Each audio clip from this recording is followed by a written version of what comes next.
Hello, everybody, and welcome to the Top Row Podcast. Yeah. Woo! What do we want to talk about? Raw on Netflix, debuting this coming Monday. Now, as you see, guys, we're on the road, Wrestling on the Road edition of the Top Row Podcast. We'll probably get a few more of these. And I'm going to maybe try to get Scotty back on here with me as well in the future for a little Wrestling on the Road Top Rope Podcast. Going to deviate a little bit from the, semi-normal weekly review of the shows. Just because, to be honest with you, I'm dedicating a lot more of my time to my books, my novel, trying to get some of my other non-wrestling content out there. So I just think we're going to have to shift these to times when I am driving. And you know, really, I think that makes up the best conversations, because I'm not just sitting here, reviewing every show. I mean, that's nice and everything to go over what's happened and everything like that. But if I got nothing in front of me, then that's the true test of wrestling, is what stuck in the brain throughout the week or throughout. We may do these things more than once a week, possibly on the road. But so you're not going to get probably too many best match of the week or best shows of the week. I mean, I can still give you that. I tell you, this week easily SmackDown, absolutely 1,000% best show of the week. Dynamite was all right. Raw was okay. Last Raw on Netflix, but on USA before they moved to Netflix. Didn't get a chance to watch NXT this week or TNA. I was watching some OVW wrestling. That popped up on my channel guide, and then watched a show with Armando Estrada, and he was managing old Zilla Fatu. Got my first look at Zilla Fatu because Armando Estrada managed Zilla's father, Umaga.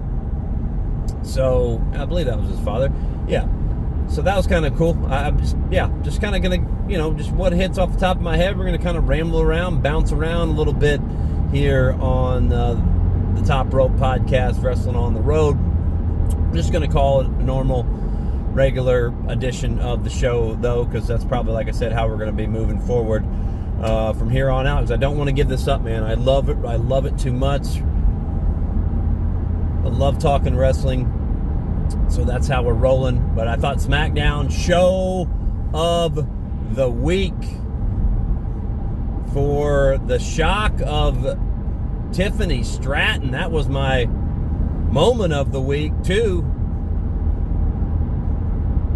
Runner-up moment of the week, I'd probably have to go with, Seth and CM Punk. Like, that was definitely the highlight of Monday Night Raw. What I remember about Monday Night Raw was them two going back and forth at it on the mic at the end. Definitely got me invested for this Monday, because that's what I wanted to hear about Punk leaving. And Rollins digging in on him about him leaving and how he tried to destroy this place, while he was gone. You had to go to the competition and all that. Like, that was what I was really wanting to hear more about, because that's what they kind of started off with. And then, all the injuries and everything like that, we had to put a stop on that story. But that's what I wanted to hear on this past Monday, leading into this coming Monday on Netflix. And I'm just sitting there watching it and thinking, wow, there's a lot of realism. A lot of realism to what is being said right now. The blurring of the lines between what is fiction and what is reality. Oh, man. So totally skewed. I have no idea. But I just took it all at face value. I'm like, man, these two guys, it just seems like they still have a lot of animosity towards one another. Nice that they're doing business now. Can't wait to see what happens on Raw on Netflix because of that. But Tiffany Stratton cashing in, absolutely did not see that coming in the middle of the first 3-hour SmackDown. I mean, that's a way to start off the new year, by having something big happen. They Raw have been on USA forever, so they go to Netflix. They still got SmackDown. Let's make it 3 hours, and let's make something huge happen on the first SmackDown, on the first 3 hour SmackDown.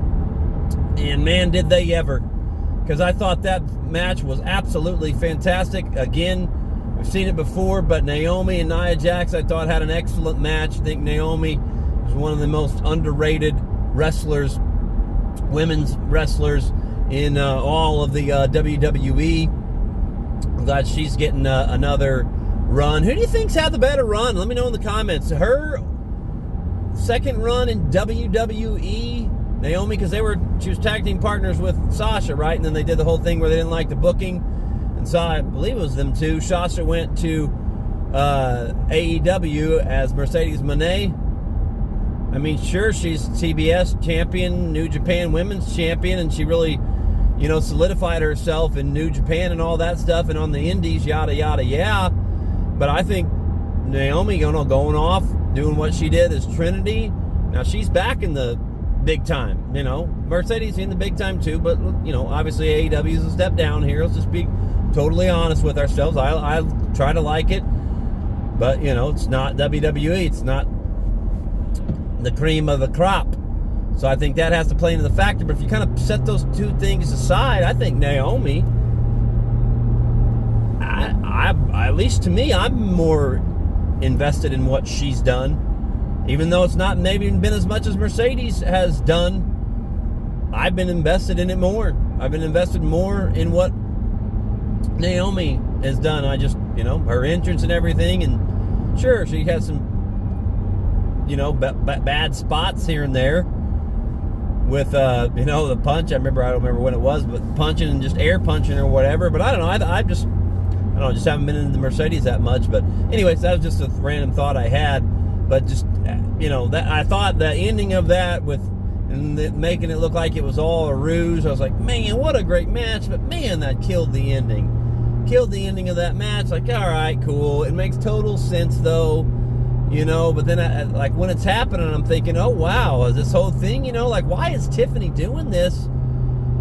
Just because they've been kind of hurt. Nia and Candice have really been getting down on her.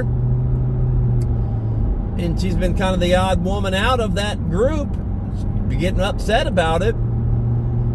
Like, why is she...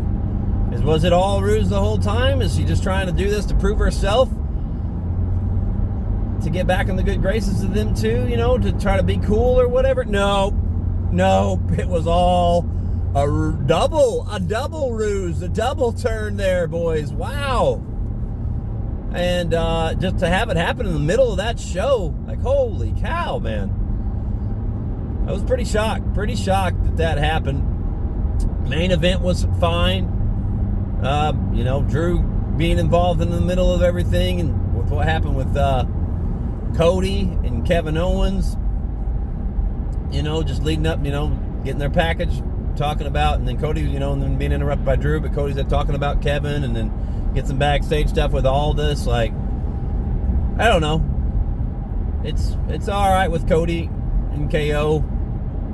Not one of my favorite storylines going on right now, but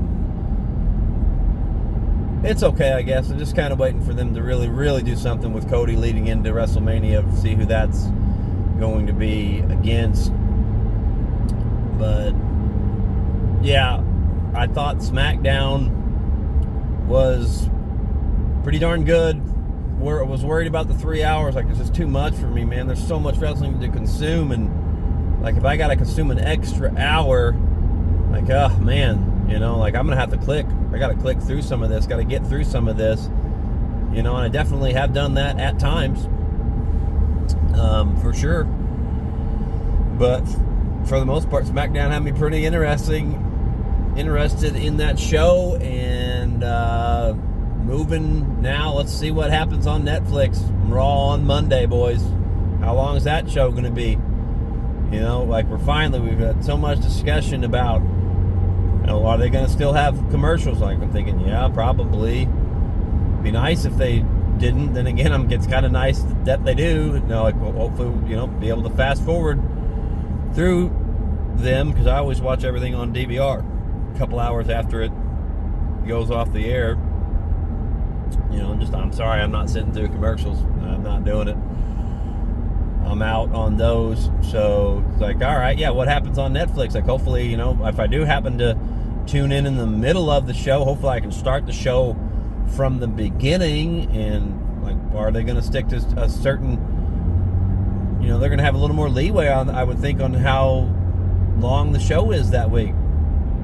But I think they'll try to stick with it, keeping it right around whatever time they choose. I don't think it'll really go like one week it's going to be 2 hours and 45 minutes and the next week it's 2 hours and 10. Like, I think it'll be whatever it is, probably right around anywhere from 2 to 2:15. I think they'll still try to make it 2, maybe even 2.5. I think they'll try to make it whatever time it is, and then, but then they got that run for however long they go over, it's fine. And I don't think we're going to see any cussing or anything crazy, going on. I think they're still going to want to try to keep it friendly, keep it everybody entertained, the kids and the adults alike.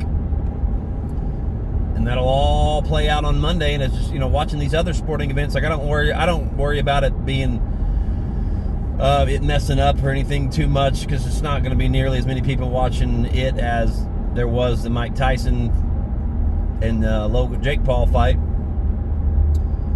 So I'm not really too concerned about that. And I think it's just me more just, changing a little bit of the presentation.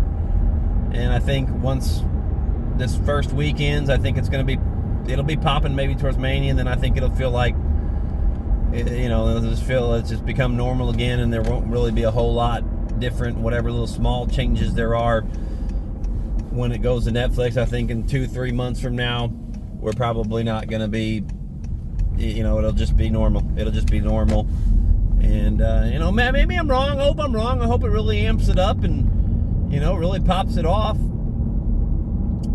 for years to come, being on Netflix. And hopefully there are some things where it's like, wow, this is really great. I'm so glad they're on Netflix now, because they're able to do this and do that. I don't know if that's going to happen, man. I just don't know. And as far as the card goes, come this Monday night, all right, let's see. What stuck out? What stuck out that I remember, that I know I'm looking forward to the most come Monday?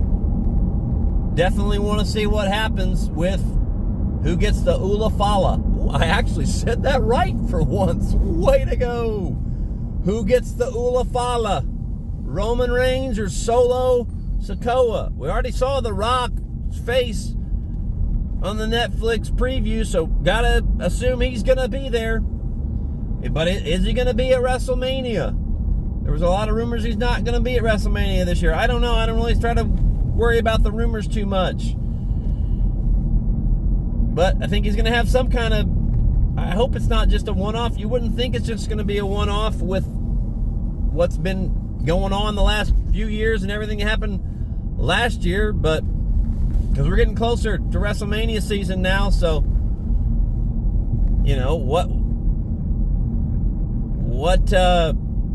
remember way back, was it Roman who handed, or not Roman, was it, yeah, The Rock handed something to Cody. Like, that storyline's got to play out at some point, right? And them guys like held each other's belts and whatnot. Like, there's a lot going on there possibly with Cody, but I think maybe The Rock interferes and costs Roman, so therefore Solo Sikoa is still the tribal chief, because otherwise there's nothing to do. Otherwise there's nothing to do with Solo and the bloodline. Like, they gotta keep putting the heat on them. Like, the payoff has got to be at WrestleMania, I would think, to this whole thing.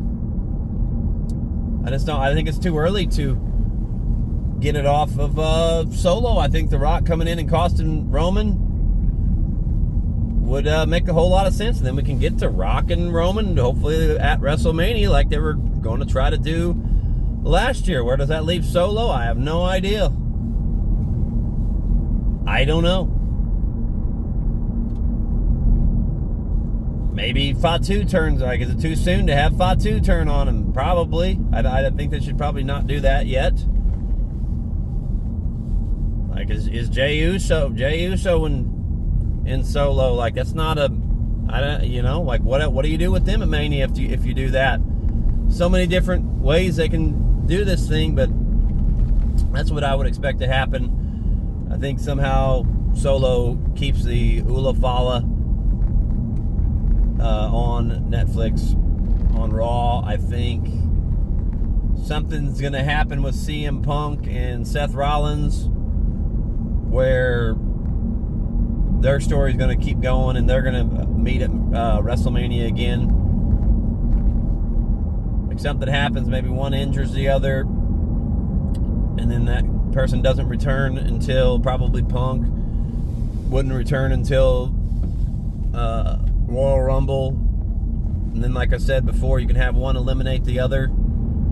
And then have, I mean, if you want Rollins to be the bad guy, or if you could just roll with them both being faces, whatever.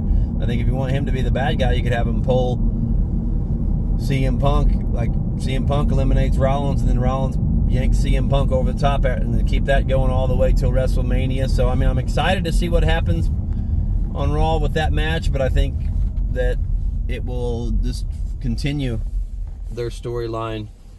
I think we got Liv Morgan and Rhea Ripley as well. I mean, that might be the one they pay off here. I could see that them not waiting and then having Rhea win it, and then Charlotte returns, wins the Women's Royal Rumble, and then goes up against Rhea for the belt. Like, I don't know, has it been played out here long enough? Or does Liv cheat her way to another victory, and then Rhea's got to go win the Royal Rumble again?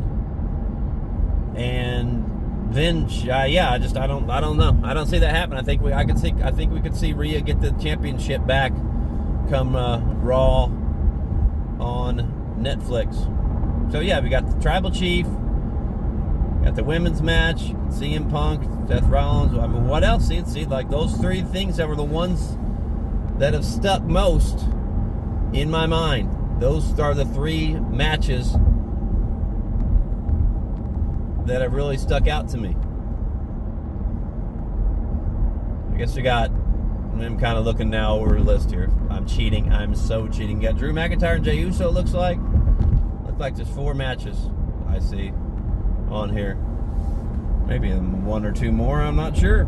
I don't know. I assume we're going to see some legends and stuff, so I don't know. It'll be very interesting. Absolutely looking forward to it. Come Raw on Netflix. I am going to keep the rankings going. It'll just be men's and women's now. Tag teams are included. If you got a tag team that's really doing hot, say for instance the New Day, like, what do they do on Raw Monday? Do they do anything? We'll see. But yeah, like, they're doing really well. So they've cracked into the top 25. Just kind of simplified things. So like I said, I can focus on some of my other projects more as well, but yet to keep this Top Rope podcast going, man. So I'd really appreciate it. You guys hit the thumbs up and give me a follow and a subscribe, all that good stuff. Yep, just kind of, just like I said, going more off the top, more like a regular podcast. No really format to it, man. Let's just talk wrestling, guys. Let's just get on here and talk wrestling. Let me know what comes to your mind. If you have questions, I will be more than happy to answer your questions. If you want to put them in the comments, I'll answer it next show. We've done that in the past. And, like I said, I'd like to try to get Scott out. I'd love to have Mike back on here. The schedule didn't really work out. That's why we had to stop doing them together. Just all weren't able to get together. So, but I think we can do some of these things on the road and really make it pop off, man. Appreciate you guys for watching, listening, however you consume the old Top Rope podcast. Enjoy Raw on Netflix on Monday. Check out my rankings at thetopropepodcast.com. Yeah, God bless.